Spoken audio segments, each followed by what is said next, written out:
এই দিবসটি কেন পালন করা হয় এই সম্পর্কে আমরা সকলেই জানি। তারপরেও প্রতি বছর 20শে জুন এই দিনটাকে কেন উদযাপন করা হয় এই সম্পর্কে আমরা সংক্ষেপে আলোকপাত করব। এই 20শে জুন এটা নতুন কোনো দিন নয়, নতুন কোনো উৎসব নয়। এই দিনটাকে নির্ধারণ করা হয়েছে, দিনটা 20শে জুনকে বিশ্ব শরণার্থী দিবস হিসাবে গণ্য করা হয়েছে 2001 সন থেকে, অর্থাৎ এটা 1951 সন থেকে নিয়ে 2000 সাল পর্যন্ত এই 50 বছরীয় রিফিউজি ডে ছিল, কিন্তু কোন দিন এটা নির্দিষ্ট ছিল না। আর রিফিউজির ব্যাপারে কোন ধরনের বর্তমানে যেভাবে রিফিউজি নিয়ে মানুষ বিভিন্ন চিন্তাধারা রাখে, এই চিন্তাধারা আগে ছিল না।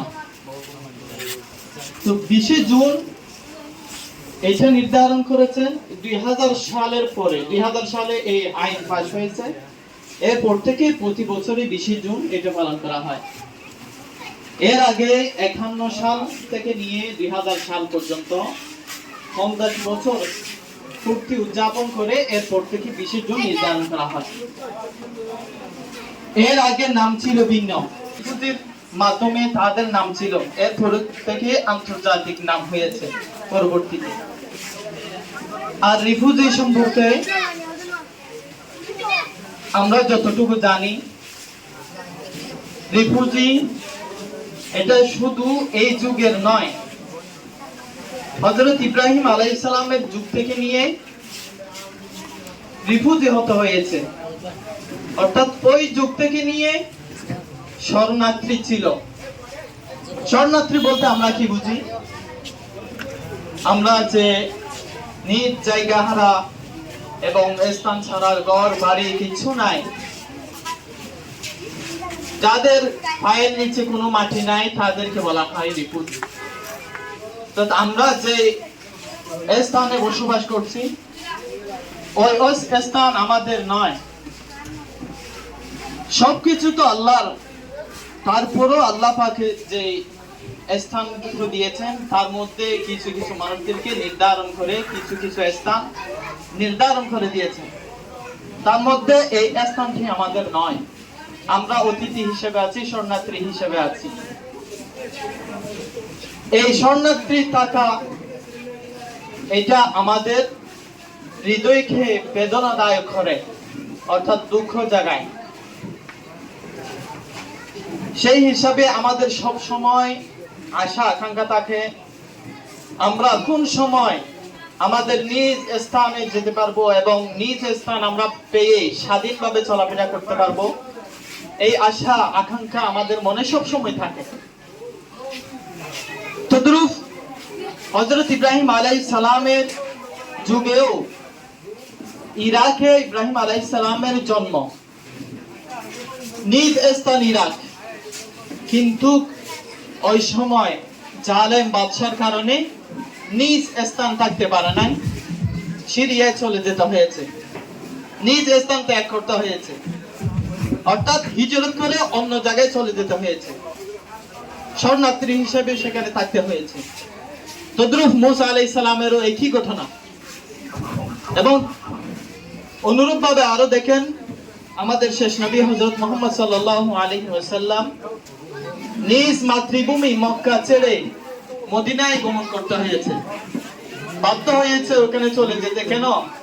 সেখানে আমরা ঈমান নিয়ে টিকে থাকতে পারি নাই, স্বাধীনভাবে চলাফেরা করতে পারি নাই, এবং আমাদের ছেলে মেয়েদেরকে নিয়ে স্বাধীনভাবে আমরা সেখানে লেখাপড়া করতে পারি নাই। এই জন্য আমাদের মায়ানমার থেকে এখানে আসতে হয়েছে, এবং সর্বস্তরে যেখানে রিফিউজি আছে, শরণার্থী আছে, নিজ স্বাধীনতা, ধর্ম, অর্থনৈতিক জুলুমের শিকার হওয়ার কারণে নিজ স্থান ত্যাগ করতে হয়েছে। এই জন্য আমাদের করণীয় হবে যেখানে থাকি আমরা, যেখানে বসবাস করি, সেখানের যে আইন নিয়ম নীতি আছে সবগুলা মেনে আমরা চলাফেরা করব, এটাই আমাদের দায়িত্ব। আর যেখানে আমরা বসবাস করব, শরণার্থী হিসাবে যদি থাকতে হয়, ইসলাম কি বলে? ইসলাম শরণার্থী হিসাবে থাকা এটা কোনো ভাবেই মেনে নেয় না। মানুষের স্বাধীনতা চাই ইসলাম। মানুষের নিজ স্থানে কিভাবে থাকতে পারে এটাই চাই। শরণার্থী হিসাবে যদি মুসলিম থাকে, তো আরেক মুসলিম রাষ্ট্রে যদি ইসলাম মুসলমান থাকে, তাহলে সেখানে মুসলমানদের দায়িত্ব হবে তাদের যে পাওনা আছে সেই পাওনা তাদেরকে বুঝিয়ে দেওয়া। যতক্ষণ পর্যন্ত তাদের পাওনা দেওয়া হয় নাই, ততক্ষণ পর্যন্ত তাদের পাশে থাকা মুসলমানদের নৈতিক দায়িত্ব এবং ধর্মীয় দায়িত্ব। সেই হিসাবে আমরা যে দেশে বসবাস করছি, আলহামদুলিল্লাহ, আমাদের এখানে সংখ্যালঘু হওয়ার কারণে, মানে জনসংখ্যা বেশি হওয়ার কারণে এই দেশে আমাদের থাকা খুবই কষ্টকর। যার কারণে আমাদের এই দেশে কোনো ব্যবস্থা নেওয়া খুবই কষ্টকর হয়েছে। যতদিন আমরা এখানে থাকবো, আমরা তাদের মেহমান হিসেবে থাকবো। মেহমানরা কিভাবে আচরণ করে সেটা আমরা ভালোভাবে জানি। মেহমান থাকতে হলে যে ঘরে মেহমান হয় সেই ঘরের নিয়ম নীতি এবং কানুন সবকিছু মেনে থাকতে হয়। এই দেশেও আমরা যদি থাকি, এই দেশের নিয়ম কানুন এবং সবকিছু আমরা মেনে নিয়েই থাকবো, এটাই আমাদের।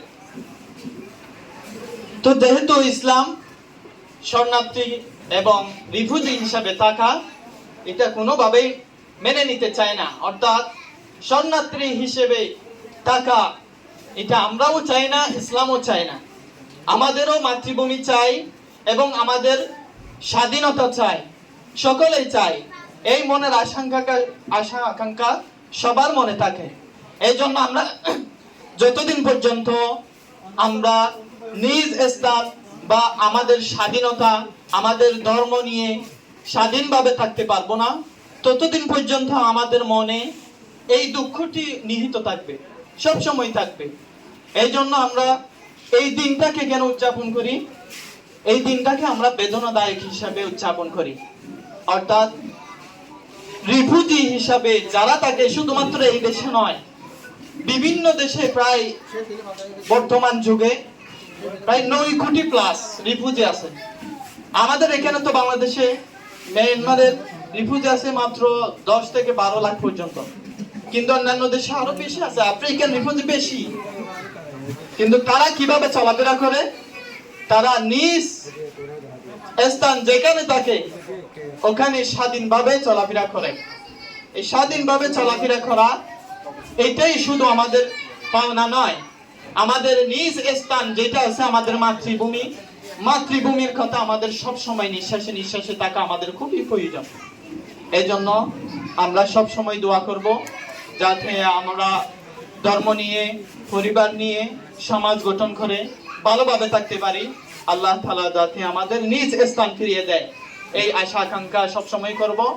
এবং আমাদের যেই দুঃখ বেদনা আমাদের অন্তরে আছে, ওই দুঃখ বেদনাটি আমরা আল্লাহ তাআলার দরবারে আমরা মন খুলে দোয়া করব। সবাই করবো তো ইনশাআল্লাহ? আমরা সকলে